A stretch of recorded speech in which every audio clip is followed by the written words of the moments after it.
তো এক বোবা এক বয়রা মেয়ের প্রেমে পড়েছে। তো বোবাটা যখনই গান গাইতো, বয়রা মেয়েটা শুই না দৌড়ায় দৌড়ায় বোবার কাছে আয়া পড়তো। এটা আবার মেয়ের এক অন্ধ চাচা দেখা পালাইছে।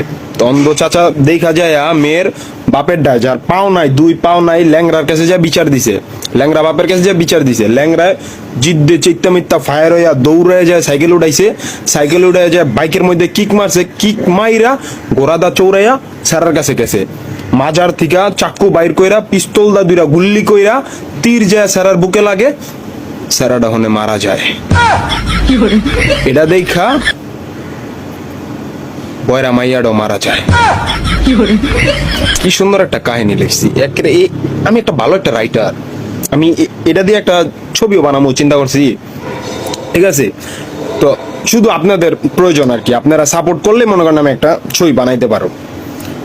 তো আমি নায়িকা তো একটা চুজ করছি যেটা মনে করেন আমার মনের থেকে একদম, তার ন্যাংটার থেকে আমার ন্যাংটাকাল পর্যন্ত মনে করেন আমি তারে ভালোবাসি। ঠিক আছে, এটা হলো মনে করেন আপনাদের সবার মনি, আমার পরিমণি। এটা হলো নায়িকা, তার আমি চুজ করছি। আর নায়ক আমি চুজ করছি মনে করেন 3টা। এখন আপনারা সবাই বলবেন যার বেশি নাম হইব আমি তারই নিব।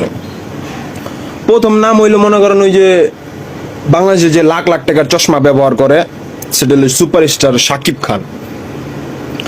আর দ্বিতীয়ত মনে করেন যার মনে করেন আমেরিকা থেকে বিয়ার প্রস্তাব হয় কিন্তু সে যায় না, সে দেশপ্রেমিক, দেশকে অনেক ভালোবাসে, সে দেশ এতটাই ভালোবাসে যে আমেরিকাতে বিয়ার প্রস্তাবতে সে না করে দিছে, এতটা ভালোবাসে সে দেশকে।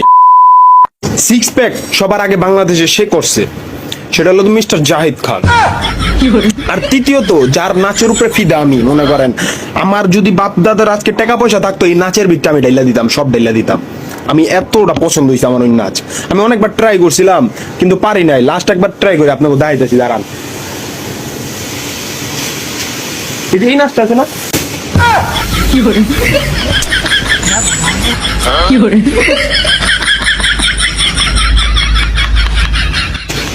এই নাচটা, এই নাচটার মনে করেন আমি এত ভাল লাগে, আমার এত ভাল লাগে, আমি রাইতে রাইতে ঘুমায়ও দেই, আমার অনেক ভাল লাগে এই নাচটা। এই নাচটার উপরে ফিদা আমি। আমার বাপে 50-60 কোটি টাকা থাকলে আমি নাচের উপরে দিয়ে দিতাম একদম। এটা হলো মিস্টার অনন্ত জলি। ঠিক আছে, এই 3 জনরে চুজ করছি আমি। এখন আপনারা বলবেন যার নাম সবচেয়ে বেশি আইব আমি তারই নিব।